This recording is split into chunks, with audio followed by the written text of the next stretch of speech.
Hello दोस्तों, मैं हूं अभिषेक और आज हम रिव्यू करेंगे एक बजट एंड्रॉयड फ़ोन का जो कि है मोटोरोला की तरफ से और इसका नाम है मोटोरोला मोटो G3। हम इसको मोटो G3 इसलिए कह रहे हैं क्योंकि ये मोटो G ही है, लेकिन इसका थर्ड जनरेशन फ़ोन है ये जो लॉन्च हुआ है मार्केट में।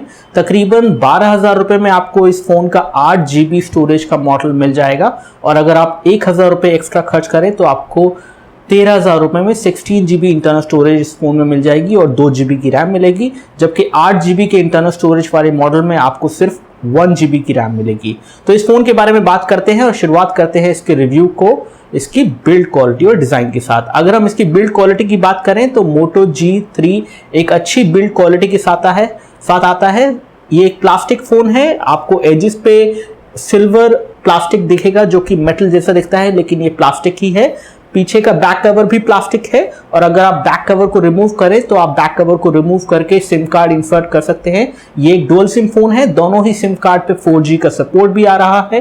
साथ ही साथ आपको इसमें माइक्रो एसडी मेमोरी कार्ड की फंक्शनैलिटी भी मिलेगी, तो आप इसमें micro SD memory card insert कर सकते हैं, स्टोरेज को एक्सपैंड कर सकते हैं, लेकिन applications micro SD memory card में स्टोर नहीं कर सकते हैं। हालांकि कुछ एप्लीकेशंस आप फोन मेमोरी से माइक्रो एसडी मेमोरी कार्ड में मूव कर सकते हैं जब आपको स्टोरेज की दिक्कत आए तो। अगर हम इसके कैमरा की बात करें तो तकरीबन 13 मेगापिक्सल का कैमरा आपको पीछे मिल रहा है, जो कि एक इम्प्रूव कैमरा है, इजी है यूज करने में। कैमरा इंटरफेस बहुत ही सिंपल है और फोटोज भी क्लियर एंड क्रिस्प आ जाएंगी, खासतौर से डे लाइट में। अगर आप लो लाइट में शॉट्स लेंगे तो लो लाइट में शॉट्स अच्छे आएंगे और बढ़िया आएंगे, क्लैरिटी के साथ आएंगे, साथ ही साथ ब्राइट भी आएंगे, जो कि एक बहुत अच्छी बात है। लेकिन इसके कैमरा इंटरफेस की अगर मैं बात करूं तो वो सरल है, लेकिन साथ ही साथ कुछ तरीकों से बेसिक भी है, क्योंकि आप फोटोज लेंगे तो फोटोज जैसे ही स्क्रीन पे टैप करेंगे तो फोटो ले सकते हैं, जो कि इजी है, लेकिन कई बार उसकी वजह से फोकसिंग के प्रॉब्लम्स आ जाएंगे। कई बार फोटो ब्लर भी आ सकता है अगर कैमरा ने प्रॉपर्ली फोकस नहीं किया है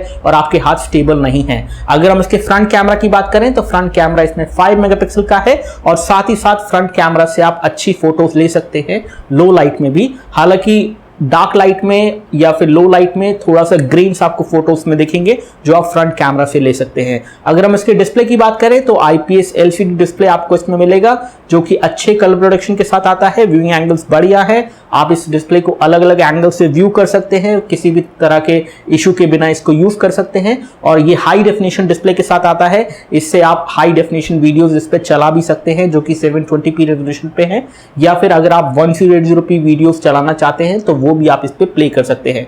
तो डिस्प्ले की क्लैरिटी अच्छी है, कलर प्रोडक्शन भी बढ़िया है और व्यू एंगल्स भी अच्छे हैं। अगर हम ओवरऑल फोन के UI की बात करें तो UI फोन के अंदर ऑलमोस्ट स्टॉक एंड्रॉयड है, इसमें किसी भी तरह की फालतू की एप्लीकेशंस आपको नहीं मिलेंगी। कुछ एप्लीकेशन मोटोरोला से रिलेटेड आपको इसमें प्री इंस्टॉल्ड मिलेगी, लेकिन 16 GB की स्टोरेज मॉडल के अंदर तकरीबन 12 GB आपको मिल जाएगा और 8 GB के स्टोरेज मॉडल के अंदर तकरीबन 4.5 से 5 GB आपको फ्री स्टोरेज मिल जाएगी। अगर हम रैम की बात करें तो 1 GB रैम मॉडल में आपको तकरीबन 600 MB रैम मिलेगी और 2 GB रैम मॉडल में तकरीबन आपको 1.2 GB ऑफ रैम फ्री मिलेगी। अब बात करते हैं इसकी गेमिंग के बारे में। इसके अंदर आपके पास स्नैपड्रैगन 410 प्रोसेसर आ रहा है, जो कि क्वाड कोर प्रोसेसर है, जो कि गेमिंग में डिसेंट है लेकिन बहुत अच्छा नहीं है, तो आप इससे बहुत अच्छी गेमिंग परफॉर्मेंस एक्सपेक्ट ना करें।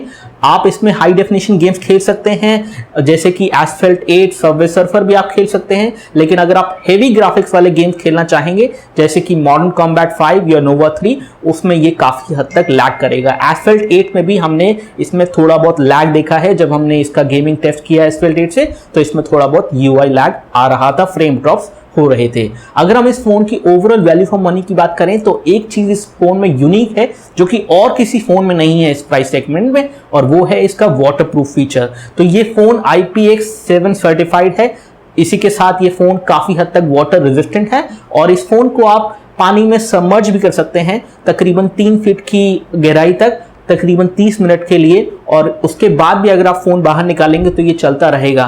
तो ये फोन अगर आपका भीग जाएगा तो आपको परेशान होने की जरूरत नहीं है, अगर पानी के अंदर डूब भी जाए तब भी परेशान होने की जरूरत नहीं है। ये फोन चलता रहेगा और इसमें किसी भी तरह की प्रॉब्लम नहीं आएगी, प्रोवाइडेड अगर आप इसका बैक कवर प्रॉपर्ली लगाएं।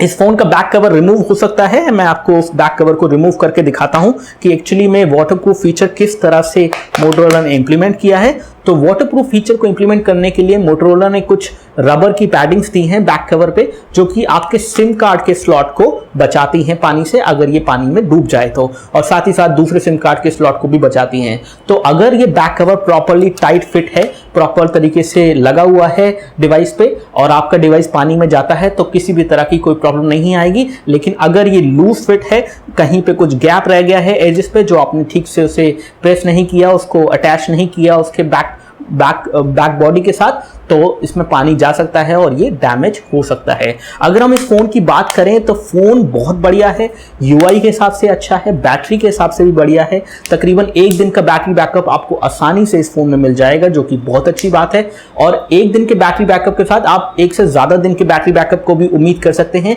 अगर आप बहुत ज्यादा गेम्स नहीं खेलते हैं, बहुत ज्यादा वीडियोज नहीं देखते हैं, तो आप इसमें 1 दिन से ज्यादा बैटरी बैकअप भी पा सकते हैं। यूआई बहुत रिस्पॉन्सिव है, गूगल का एंड्रॉइड यूआई है और काफी हद तक स्टॉक एंड्रॉइड से क्लोज है, तो सारी एप्लीकेशन रिस्पॉन्सिव है, स्मूथ है।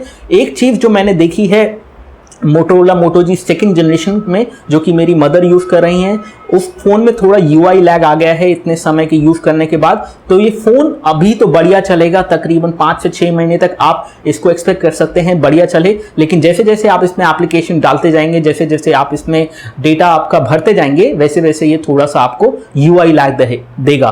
तो इसके बाद भी और फोनों के कंपैरिजन में अगर देखा जाए तो ये फोन बढ़िया है, और मैं इसको 10 में से तकरीबन 8 का स्कोर दूंगा। इसी के साथ मैं इस रिव्यू को समाप्त करता हूं। अगर आपकी किसी भी तरह की क्वेरीज या क्वेश्चंस हैं तो प्लीज उनको इन कमेंट सेक्शन में लिखिए। बहुत बहुत धन्यवाद आपका इस रिव्यू को देखने के लिए, शुक्रिया।